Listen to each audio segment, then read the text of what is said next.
Shalom, everyone.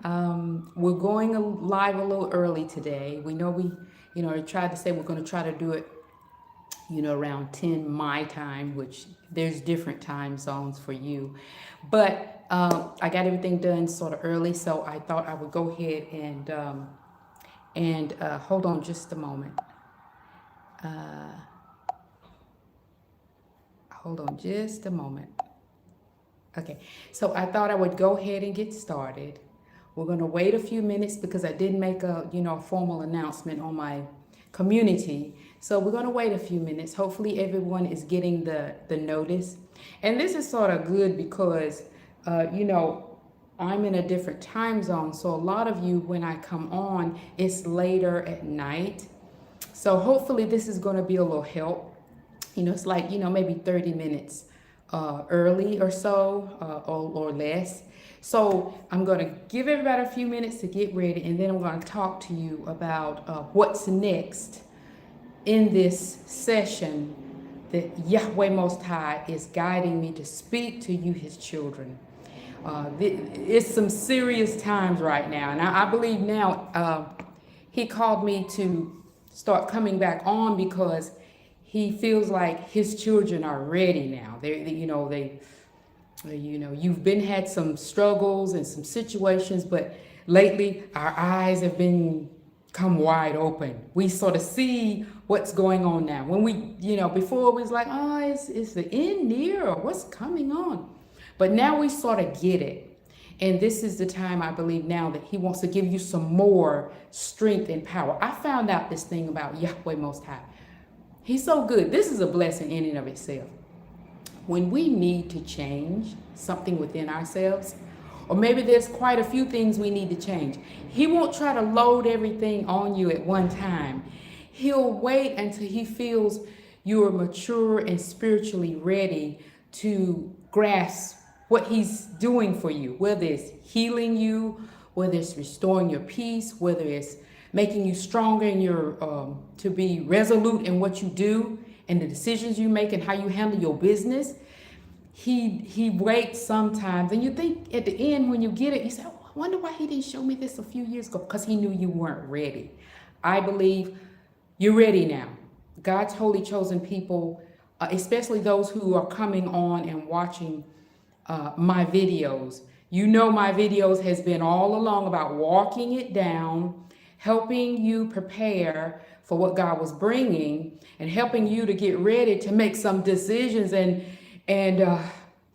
be stronger in your resoluteness about God and fear him enough to say, you know what, I'm scared to death, but whatever he tells me to do, I'm gonna do, right? Okay, let's get started. Today, I wanted to wait a few minutes for everybody to, get sort of on, and I see there are people on. Praise the Most High God, Yahweh Sabaoth, Yeshua HaMashiach. Everything seems to be going better today than it was yesterday and the before. So let's get started. Okay, the title of this one, it's time for you to rest. It's God knows you're tired. You're just broken. And even Daniel said, when the holy chosen people are finally broken, then Yahweh will act. In other words, he'll turn everything around because he knows by then his people are ready to listen and stop fixing the pagans. Even the word says in the word, we tried to fix Babylon, but Babylon would not be healed. And then he's saying, like, cut your losses and get on with your business.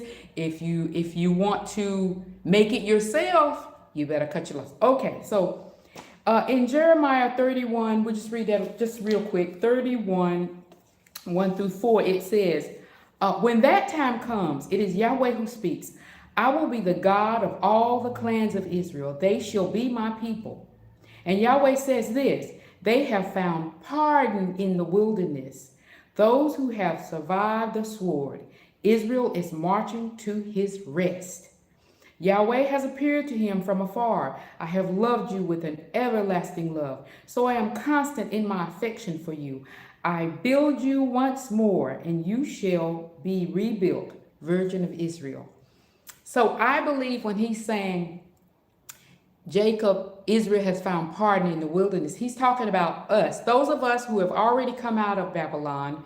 You know, it might have been a struggle. You might not have had much to do it with, and you surely didn't know what was up here, but you came out.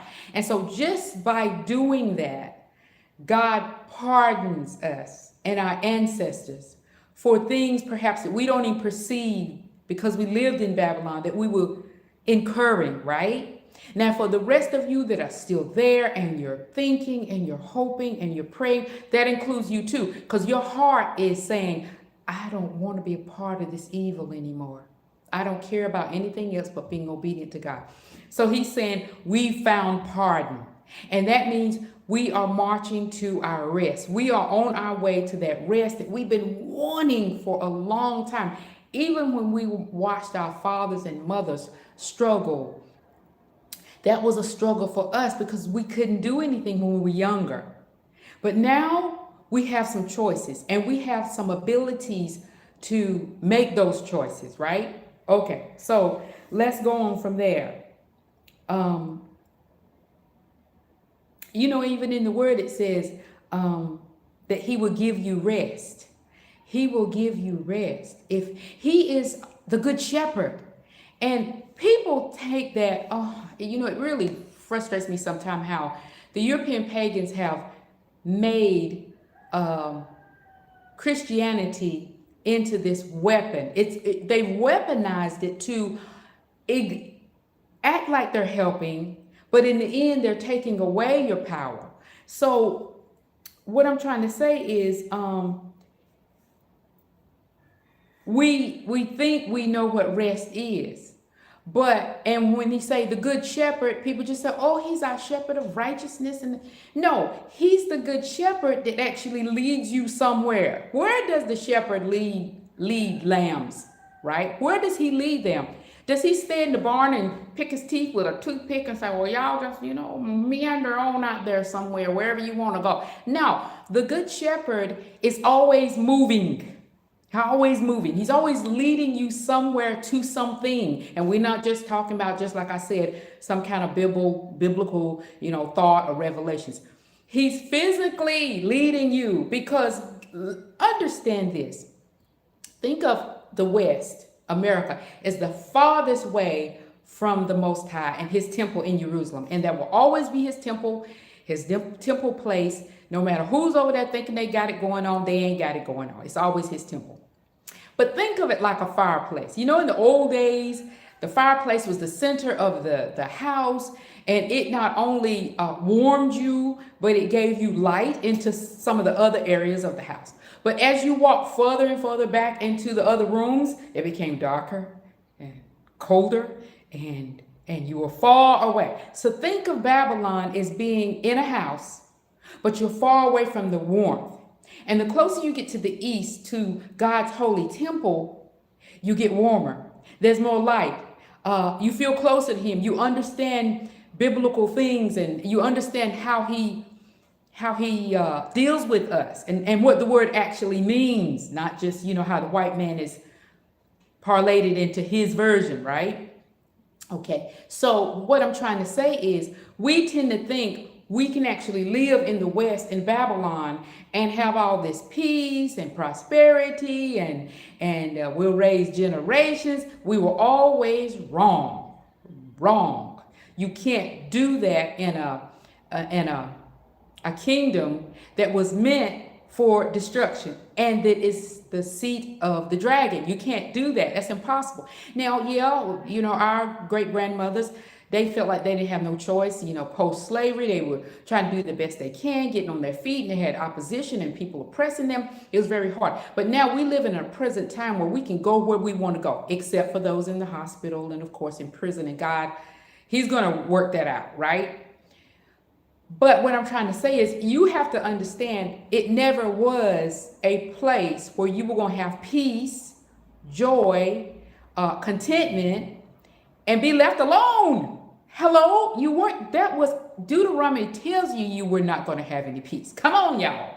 The word told you that. So what I'm trying to say is our whole main mindset should have been, and it's okay now that we're getting it now, I've got to leave this Western cold place where everything is taught to be separatist, mean-spirited, selfishness. We don't share with nobody else. Don't you look over here and ask me for nothing because I ain't got nothing to give you. That kind of mindset was always a part of Babylon. That's how he separates and divides. Satan separates and divides by making everybody greedy, selfish, uninterested in what's going on. But Yahshua HaMashiach told you in the word what true religion was. It was to take care of the widow, the homeless, the orphan, the poor, and the needy. Now think of it like this. He's not saying everybody, you're going to do everybody like that, because you can't. He's saying for your people, your community, it was supposed to be that kind of mindset. And if it had been, we would have been getting together, making plans years ago, help everyone, help each other, move on to a place where we could live in peace. We didn't get that revelation though, because of course, like I said, the European pagans, Judeo-Christian supremacy kept us going in circles. Well, they're talking a good game. They're talking about love and kindness and joy and peace, but we never get none, right? You're waking it up now. You're waking up. You're realizing that ain't gonna work no more. That lie ain't gonna work no more. We're gonna have to look after each other. And if we had looked after each other in the kingdom of heaven long ago, we wouldn't have never went into slavery, right? So bypass that. That's neither here nor there. Okay. So I want to go on and continue. You all are tired. You're tired of being disgusted, broke. Everything you make, even people who make pretty good living, things are so high and it makes it hard. But at the same time, it's a mindset. So a lot of people who have a good income, they've been programming and thinking, well, I got to have this, I got to have that, I got to have A, B, C, and D, and they become a slave and live paycheck to paycheck, just like the poorer ones who are actually living paycheck to paycheck. So the mindset has to change. I can't keep following and living like Babylon and wonder why I don't have no peace.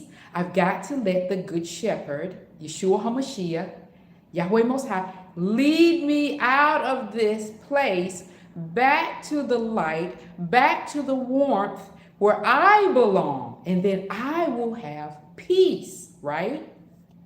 Right.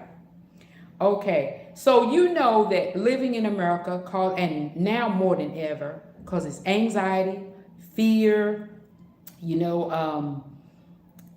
trauma. A lot of you have been traumatized by, family members who, just got broken. The people are broken. And a lot of black people, because you live in this little enclave of the United States, they think, well, yeah, what's wrong with black people? Why can't they get it together? No, I've traveled a lot, and now my eyes are open too. I see that anywhere America puts down, bases, or they have a major control, the people fall down in a kind of hopeless degradation, where they don't feel like they're good as, white people. So they become the workers for white people. They become the servants, making small amount of money, told to live on that. And if they get assistance, it's little, it keeps you boxed in, so you can't, do things better if you wanted to. The mindset becomes suppressed. I've seen it in other countries that maybe where they call, the outcrops of where America's in control. Then they get on drugs, and then they get on dependencies and addictions. Hawaii, people think Hawaii is, the most beautiful place. I just want to save up for years to go to Hawaii. Let me tell you something. I lived in Hawaii for 3.5 years. It's a beautiful place, lovely, very expensive. And the indigenous people have some of the same problems that black people have in America, because they've fallen into that trap of the abomination of desolation. Wherever he trods, wherever he controls, they lose their natural instincts, they lose their culture, they lose hope, and eventually they start falling down into addiction. So we got to understand, you got to get away from this situation. You got to let the shepherd lead you out. And you can't tell the shepherd, well, I don't have this and I don't have that. And you probably don't. Lord knows there's been many times I didn't have. But you know what? God will send somebody or some help, or he'll open your eyes to something you already have that you didn't maybe think about. He'll show you how to redirect your focus and your attention. Oh, hello everybody! I'm glad you're coming on Divine Trivia. Good to see you. Oh, thank you. Blessings to you and everyone who's watching. Okay, so we got to change the way we're looking at things because he is the good shepherd. He wants to lead us out, right? Okay, so and it's trauma. It's a lot of it for Black people is deep trauma. I mean, we didn't have this thing going on for a year, 2 years, 3 years, 15 years. This thing has been going on for generations. So there's a lot of trauma. And so when you're living with a sociopath that's continually putting trauma on you, and then what does a sociopath say? He says, you know what? The kidnapper. I call him a kidnapper too. He says, well, I'm gonna let you go, and I'm gonna help you next year at this time. And for us, that means like the political one says, okay, the new politician is coming in. And a sociopath, when that time comes, right, he says, well, you know what? We're going to do that next year. So it keeps everybody holding on to this false hope that something is going to get better, right? But it never does. And the only one that's going to give you better is Yahweh Most High and Yeshua HaMashiach. But you got to have the courage to trust them. I've heard him say that to me many a time when maybe I didn't have what I needed to make a jump. And he says real calmly, you got to trust me. You got to trust me. You just can't depend on you. And you can't depend on the man, right? You got to trust me. All right. And so we have some others coming on. Winnie Forey 3554. I'm glad to see you. And the others, thank you for joining us. So this thing is for you. It's time for you to rest. Yahweh is just like you. He's so tired of seeing his people broken and busted, but he knew he had to wait because they wouldn't listen. 50 years ago, you couldn't tell people, you got to get away from white people. They were busy working and thinking, I got to make a living. 30 years ago, you couldn't tell people, you got to get away from America. They ain't going to listen. They had to get busted and broke down to the point where they'd start listening and obeying the Most High, not trusting in him themselves. Okay. So the only way to rest is to follow the good shepherd, right? The only way. Deuteronomy tells you weren't going to have any rest until you start listening and following him to another place. Not follow to the end of your road, not follow to that job you got. Follow him out to rest, right? I can't strive and tell you that enough. Yeah, it ain't been easy for me because I knew he was calling me to be more or less like that preparer for his people, right? So he had to really work and do some work on me. And that's a story in and of itself. To prepare me to make me like, no, this ain't good enough. I think in the word, and maybe Ecclesiasticus, it said, happy is the man who never serves anyone less than himself. And I said that in another video. That's deep. That's deeper than you thinking. Happy is the man who doesn't serve a man less than himself. We are the holy chosen people of Yesrael. We ain't got no business still sitting in a land with our enemies and serving people less than ourselves. And you say, well, no, they ain't less than ourselves. Well, you get treated like that all the time. And that's a lie because we are his chosen holy people. And so we were supposed to be the leaders, not someone else. So don't make God into a liar because he ain't a liar. We were the head and not the tail. So we have no business serving a people less than ourselves. Come on now. Break it down. Get down to the truth of the word. Stop letting that white man's version that was purposely manipulated to keep you as a slave, right? Okay, one thing else I want to say that he had me write this morning. In America, there is a spirit of enslavement. Even though we're not slaves anymore, our ancestors, done died and gone on and received the blessings of transitioning to the heavenlies. But there is a enslavement spirit in America. It's a enslavement spirit. It was the inheritance of the European pagans in the book of Genesis, where it said that serpent would always be biting at our heels, right? It's a nature that they must enslave us and inflict grief and punishment and trouble, because that's the nature. You can't change that nature. It wants to enslave. If it can enslave you physically, it's going to enslave you spiritually and mentally. Like I just said, I've been to a lot of countries and I see the indigenous people will be enslaved mentally to the point where they don't think they can break out of the matrix of this white man's, they call it U.S. territories or whatever.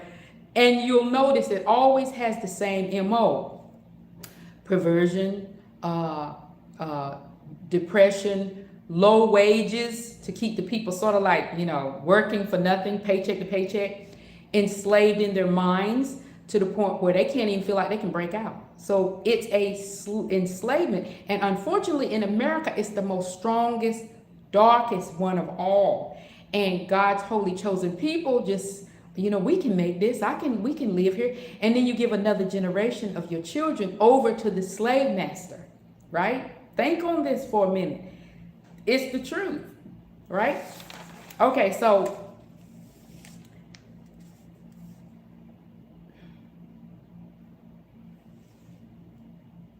and I want to say something too, because a lot of you might be so-called educated with degrees, and a lot of you are just average people who just trying to make it and take care of children. This 144,000 and this leaving of Babylon is not for the high and mighty. I'm here to tell you, it's not for the high and mighty. Glad for joining us, everyone. I'll try to holler at some of you later. This is not for the high and mighty. This is for the humble and the lowly. God can't use the high and the mighty. It's the high and the mighty who have been the instrument of the European pagans to keep us broken, subdued, and under control. They've been sort of like the gatekeepers, and some of our own people, right? So this is a calling out for the humble and the lowly, because we have hold on just a minute.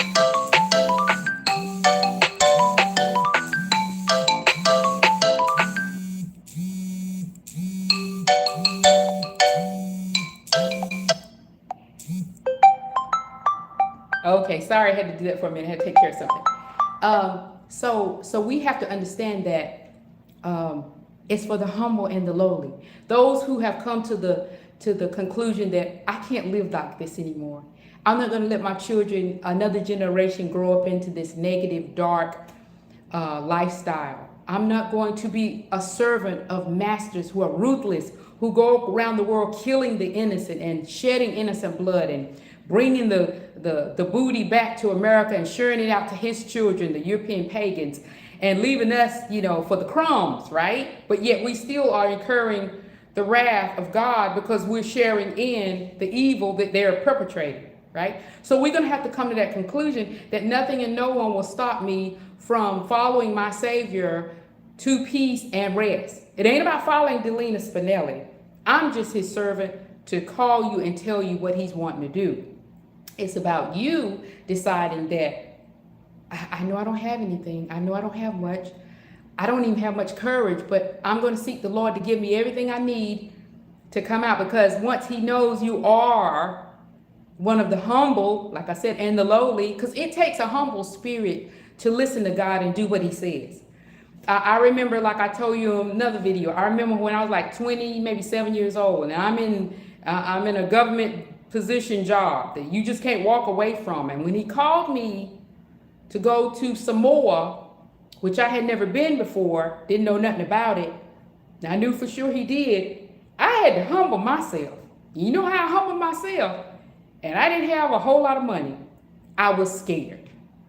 I was scared of the Most High. I'm like, I've been watching him enough throughout my years, even younger years, to know how he bring people down and how he bring planes down and how he destroy things. And I don't want to be destroyed. So when I weighed it out and said, okay, I'm scared, I don't have much money, but this God of heaven, of the universe, the Holy One is telling me to come over here.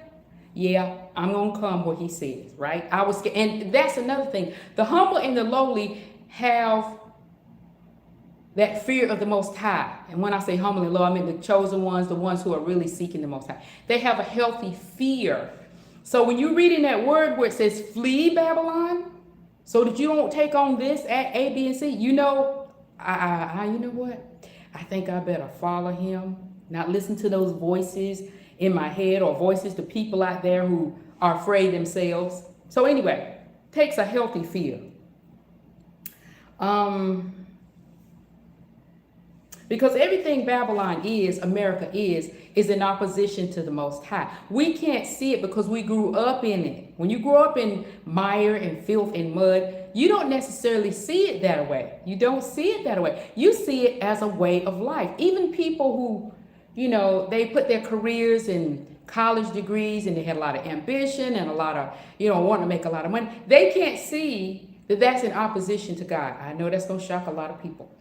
Because when we make man's knowledge our foundation, we will forfeit that naturally endowed wisdom and knowledge that the Most High has given us. We forfeit it. That's why you say, you know, why does all these black people, they get degrees, and white people too, and they're the next level of our political and our government, and they be saying what they want to do when they're, you know, in their early careers for the people. And then when they get there, it's like, what happens? Nothing.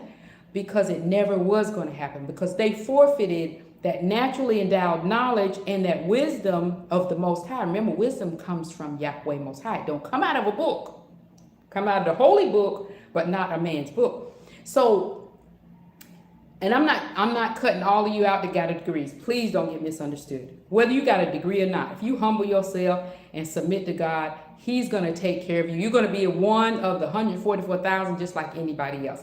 But what I'm trying to say is don't let that be a condition in your mind that somehow you already reached the pinnacle of what you need because you have a degree. That's what traps all of us, right?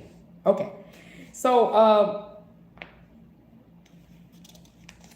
and then one last thing about that. One thing about it, a lot of times that's what happens. When people get degrees, they change. Not everybody, but they change and they become selfish and sort of self-centered. You know, like I got mine, you get yours, you know. The people that they maybe used to talk to and have friendships with, they cut it off, and, you know, sororities become their friends. All of this is satanic because Satan knows God's kingdom works on the opposite of that. To give, to love, to share what you have in a congregation of the believers. And think about it. Most people, when you even go to church seeking help, you know, maybe you done gave years at that church, 20, 30 years. And then you go seek some major help, and we don't mean like $20. That church will just tell you, well, we don't have that right now.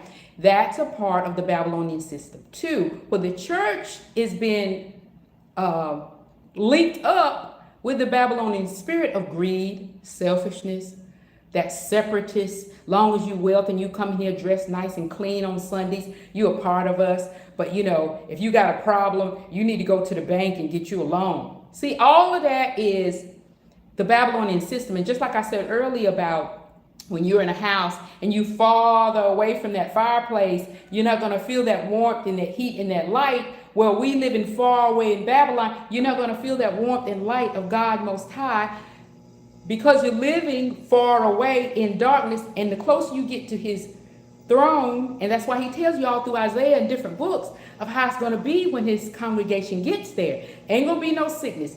Ain't gonna be no disease. Ain't gonna be no animals attacking. Ain't gonna be even the unrighteous oppressors. It's gonna be called the sacred way, where nobody can even come in that ain't walking right. I don't care if it's your mama and your grandma. They ain't getting in, right? And that don't mean we, as the 144,000 called and chosen, have to be exactly perfect. It means we have to have turned our minds to him, be obedient. Even you that have already sent me like your name and address. Do you know that takes humility to do that? To say, God Most High, I want to be a part of this future congregation. I want to be a part of 144,000. I'm not perfect in everything, but I know I want to keep walking towards you and the light.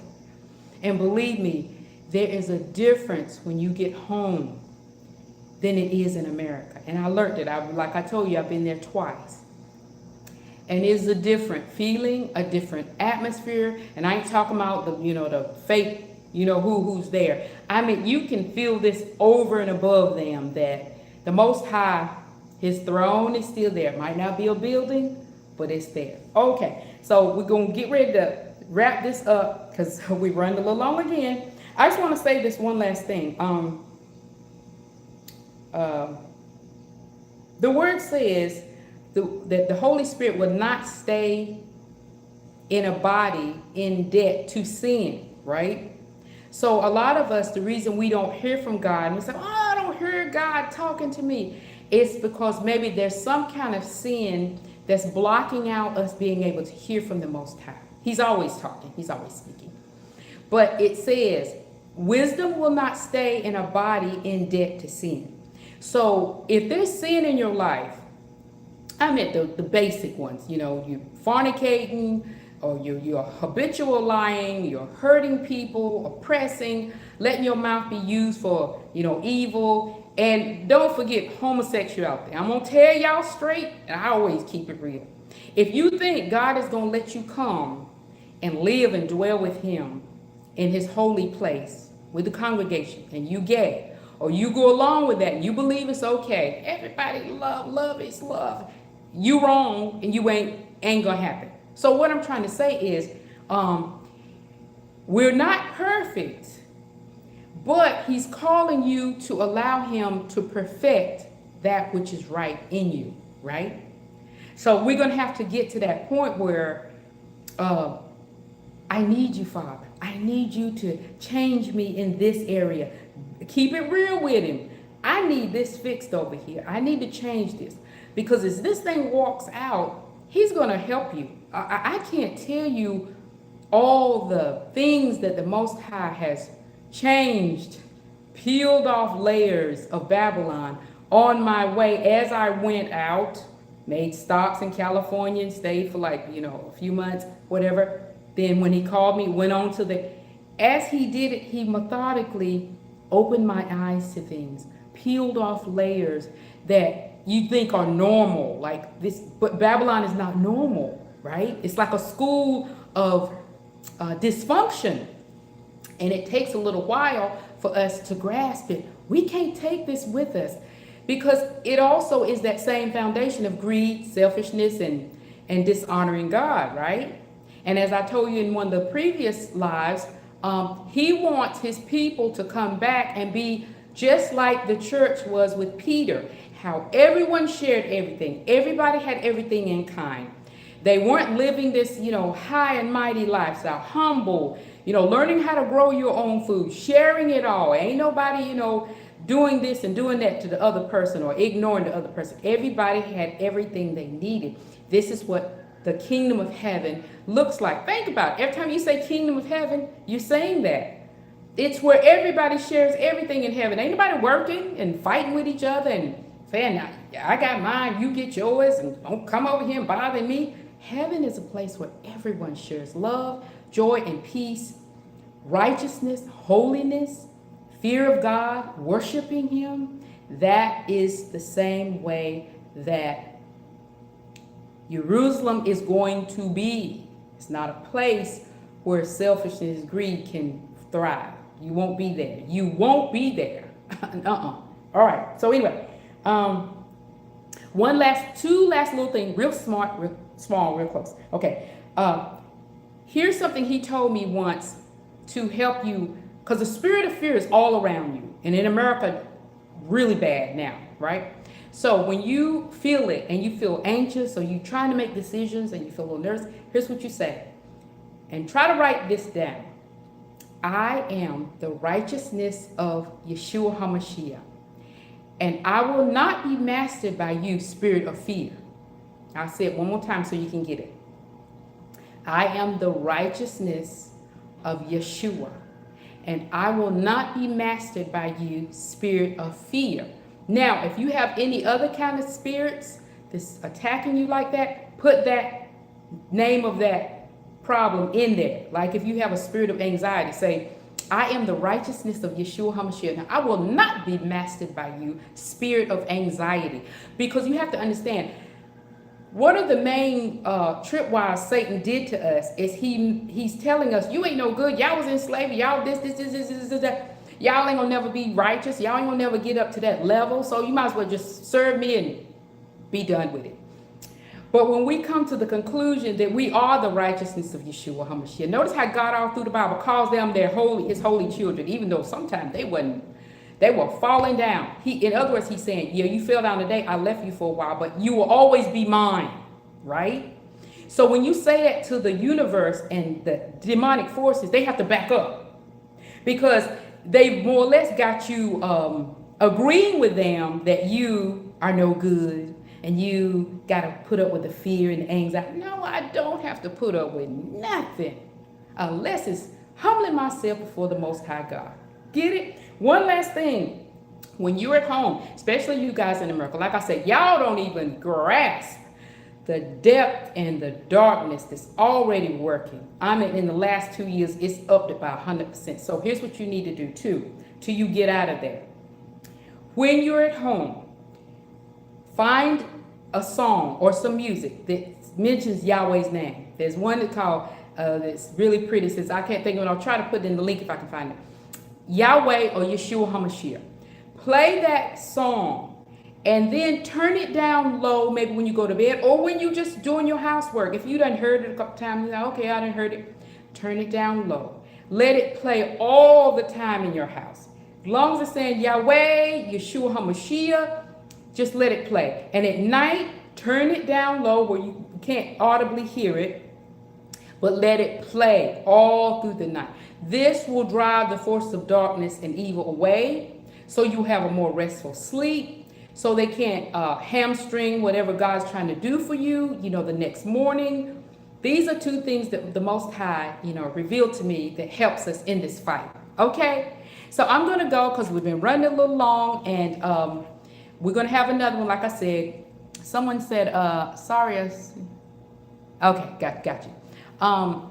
We're going to do it again, if it's the Lord's will, inshallah. Like I said, we got like 4 more days of it. And I'll try to give you notices. If not, we might come on a little early, but you should see the notifications, right? All right, I love you. All praises to the Most High God, Yahweh, for all of you. And bless you who sent your name. I've written it down as our family, and I've been praying over it ever since I've been receiving it. And I believe the Most High is going to help you to do whatever he's preparing you and helping you to do to get out of Babylon if you're not in there and to sustain you if you're already out. All right? Let me holler at a few people if I can see it. Like sometimes I don't have my glasses on. Ronald, I see you, and Divine Trivia, I see you again. All praise and thank you so much for your blessing us, and all of you blessing us to be with us today. And Daria, I see you. I hope I pronounced your name right. May you be blessed too. All of you, I'm praying for you. I believe we're going to see each other. We're going to see each other in Jerusalem. Hang on, babies. Hang on. Because, oh my God, when we get there, we start praising and singing. Woo! It's going to be a Holy Ghost party. I love you. Bless you. Have a good rest of your day, night, morning, evening. We're all in different time zones. Thank you so much.